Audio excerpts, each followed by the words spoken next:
In this tutorial, I'll show you how to model a simple apple in Blender step by step, even if you're just getting started.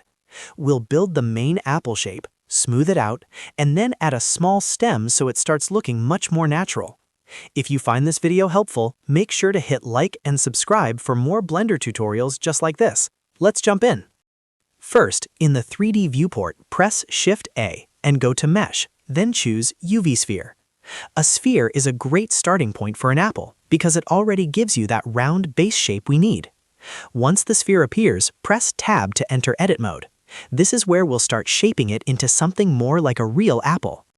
Now press S, then Z, and scale the sphere slightly on the Z-axis.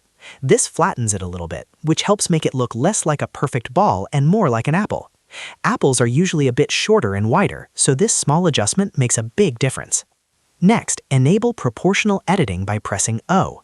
You'll notice a circle appears around your selection, and that means Blender will affect nearby vertices too. This is really useful for making smooth, organic shapes without creating sharp, unnatural changes.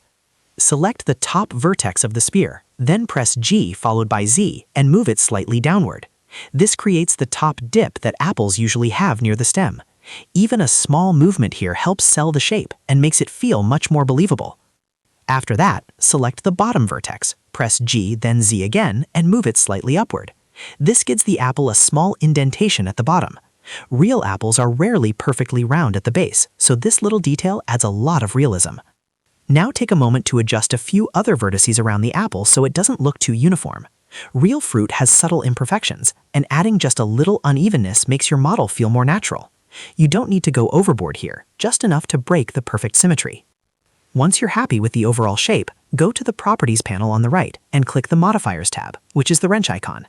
Then click Add Modifier and choose Subdivision Surface. This will smooth the mesh and give the apple a much cleaner, softer look. If it starts looking too blocky or faceted, the Subdivision Surface will help round it out nicely. After that, open the Context menu in the viewport and choose Shade Smooth. This is another important step because it smooths the way the surface is shaded, making the apple look much more polished and realistic.